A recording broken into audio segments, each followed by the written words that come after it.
नमस्कार दोस्तों, मेरा नाम है आशीष राठौर। आज देश की पहली sleeper Vande Bharat train service के बारे में एक अहम जानकारी देने जा रहा हूं। दोस्तों, आप सभी बहुत बेसब्री से इंतजार कर रहे होंगे दोस्तों इस ट्रेन का, और क्योंकि ये देश की सबसे बेहतर और सबसे प्रीमियम ट्रेन सर्विस होने वाली है। अभी तक ऐसी ट्रेन नहीं बनी थी भारत में, और वंदे भारत ट्रेन का स्लीपर पहला वर्जन ये है जिसका इंतजार काफ़ी सालों से लोगों को ट्रेन 20 के नाम से था, लेकिन लगभग 5 साल ये प्रोजेक्ट लेट होकर के अभी तक ये ट्रेन जो है वो ट्रैक पर नहीं आ पाई। तो BEML और ICF द्वारा बनाई गई पहली स्लीपर वंदे भारत ट्रेन जो कि 2024 के अंत में बन गई थी, ट्रायल रन चले 2025 में, और लगभग 8 महीने अब इसके पूरे हो जाएंगे, अगस्त जब कंप्लीट हो जाएगा हमारा। और ये ट्रेन अभी तक सामने तो नहीं आ पाई है।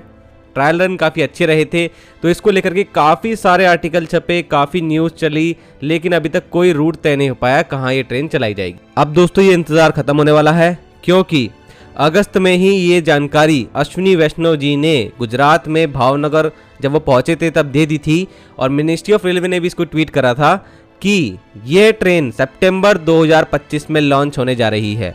और अगस्त अब ख़त्म होने को है, सितंबर आ गया है। अब इन्फॉर्मेशंस बाहर भी निकल के आने लगी हैं कि ये ट्रेन कहाँ चल सकती है। तो दोस्तों, शुरुआत में दिल्ली मुंबई रूट की बातें बहुत चली, फिर मुंबई से बरेली रूट की काफ़ी बातें चली, और दिल्ली से पटना रूट की भी काफ़ी बातें चली, और दिल्ली हावड़ा रूट की भी काफ़ी बातें चल रही थी। तो आखिरकार अब यहाँ पर कुछ आर्टिकल बिहार के लोकल जो न्यूज़ हैं उसमें छपे हैं कि यह ट्रेन दिल्ली से पटना के बीच में जल्द चलने वाली है, और इसके लिए रेलवे तैयारी कर रहा है, और सितंबर में लॉन्च होने जा रहा है। तो बहुत जल्द बिहार में ये ट्रेन लॉन्च हो सकती है, अगले महीने ही, ये कुछ बातें चल रही हैं। हालांकि मैं इसकी पुष्टि नहीं करता हूं, लेकिन ये बातें हो रही हैं, इसलिए मैंने आप लोगों को इस वीडियो में बता दिया। और रिसेंट में बिहार में काफ़ी ट्रेन का लॉन्च भी हुआ है, बिहार में इलेक्शन भी है, तो ट्रेन का लॉन्च होना संभव भी हो सकता है यहाँ पर। अगर दोस्तों ये ट्रेन यहाँ चलती है तो ओवरनाइट जर्नी के लिए ट्रेन बनाई गई है, और दिल्ली से अगर ये ट्रेन चलती है तो नाइट में आपको ये दिल्ली से मिलेगी, और नाइट के अच्छे सफ़र के बाद आप लोगों को सुबह ये बिहार की राजधानी पटना ये पहुँचा देगी। तो देश की राजधानी सीधा बिहार की राजधानी से कनेक्ट हो जाएगी अपने देश की सबसे best premium class train service के द्वारा। लेकिन दोस्तों, सबसे बड़ी बात ये होती है कि ये ट्रेन 180 kmph तक चल सकती है मैक्सिमम, और 160 kmph पर इसका ऑपरेशनल रन हो सकता है। तो हम लोग वंदे भारत ट्रेन और वंदे भारत स्लीपर ट्रेन का वेट भी करते हैं, क्यों है कि ट्रेन आएगी तो स्पीड बढ़ेगी। हालांकि स्पीड बढ़ती तो नहीं दिख रही है, क्योंकि ट्रैक अभी उस तरीके से रेडी नहीं हुए हैं, और ट्रैक अगर रेडी है तो उसके आसपास सिग्नलिंग एंड कवच का वर्क जो है, जो कि सेफ बनाएगा पूरे ऑपरेशन को, क्योंकि रेलवे अब बिल्कुल भी एक भी कदम ऐसा नहीं उठाना चाहता जिससे कि उनकी बदनामी हो। क्योंकि पिछले कुछ एक्सीडेंट्स ऐसे हुए हैं जिसके बाद ट्रेनों की स्पीड जो ज़्यादा भी थी, जैसे कि गतिमान एक्सप्रेस, उसको भी 160 से 130 लेकर के रेलवे आ गया, क्योंकि रेलवे आगरा और दिल्ली सेक्शन में भी कवच इंस्टॉलेशन का काम कर रहा है। तो स्लीपर वंदे भारत ट्रेन का मेन एम भी अभी पूरा होता नहीं दिख रहा कि 160 पे चलेगी, बट मैं चाहता हूं कि एटलीस्ट 130 एंटायर रूट में तो ये ट्रेन चले। तो ऐसा रूट तय किया जाए दिल्ली पटना का कि जहां पर ट्रेन बेहतर ढंग से चल सके और अपनी कैपेबिलिटीज का कुछ तो यहाँ पे फायदा उठा सके। तो अगर ट्रेन दिल्ली लखनऊ रूट के जरिए पटना की तरफ चलती है आगे, तो एक बात यहाँ पर और मैं आप लोगों को पहले ही बता चुका हूँ कि दिल्ली लखनऊ रूट पर 130 kmph की स्पीड आगे रेस करने की बातें चल रही थी सितंबर में कुछ ट्रेनों की।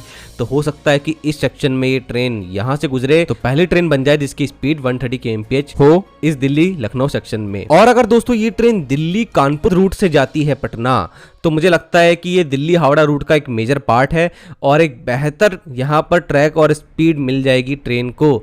तो मुझे लगता है कि ये रूट और ज़्यादा बेहतर रहने वाला है। तो रेलवे इस रूट को किस तरीके से तय करेगा ये तो आने वाला समय बताएगा। आप लोग मुझे कमेंट सेक्शन में बताना आप लोगों को दोनों में से कौन सा बेस्ट रूट लगता है। बस दोस्तों, मुझे दिल्ली पटना रूट से एक प्रॉब्लम है, बाकी मुझे कोई प्रॉब्लम नहीं है। ट्रेन कहीं भी लॉन्च हो, देश का ही फायदा है यहाँ पर कि इस रूट पर लोगों का सिविक सेंस बिल्कुल बेहतर नहीं है। कोई भी नई ट्रेन यहाँ आती है तो लोग पहले से ही कमेंट सेक्शन में ये बोलना शुरू कर देते हैं कि ट्रेन की क्या हालत होगी, आप आने वाले समय में देख लीजिएगा। तो मतलब लोगों को कितना कॉन्फिडेंस आ गया है कि इस रूट पर वो भी जानते हैं कि जिस तरीके का व्यवहार ट्रेन के साथ किया जाता है वो बिल्कुल भी सही नहीं है। तो यहाँ पर मेरे को एक बात और देखने को मिली है कि यहाँ पर जो अच्छे पढ़े लिखे लोग हैं जो कि महंगे टिकट भी लेते हैं, उनका व्यवहार भी ट्रेन के साथ बेहतर नहीं है। तो इस पे दोस्तों कोई भी इस रूट पर सफर करता है तो बुरा मत मानिएगा, लेकिन सच्चाई तो अभी तो यही है। और लोग जब तक सच्चाई को एक्सेप्ट नहीं करेंगे बिहार जाने वाली ट्रेनों में, तब तक सुधार देखने को नहीं मिलेगा। क्योंकि इतनी बातें होती हैं तो लोगों को सुधार तो लेके आना ही चाहिए, क्योंकि देश और स्टेट दोनों की बदनामी इससे होती है। तो ये सभी लोगों की जिम्मेदारी है कि इस तरीके की ट्रेन का बहुत अच्छे से ख्याल रखा जाए। तो दोस्तों अभी कोई ऑफिशियल न्यूज तो नहीं आई है रूट की। जब भी कोई ऑफिशियल रूट की इन्फॉर्मेशन आती है, क्योंकि बहुत जल्द आप लोगों को कुछ इन्फॉर्मेशन और देखने को मिल सकती है, क्योंकि सितंबर में कुछ ना कुछ होने वाला है इस ट्रेन को लेकर के, तो आप लोगों को जानकारी लगातार मैं देता रहूंगा। बाकी आप लोग अपनी राय जरूर दीजिए कमेंट सेक्शन में। आज के लिए इतना ही। वंदे मातरम, भारत माता की जय।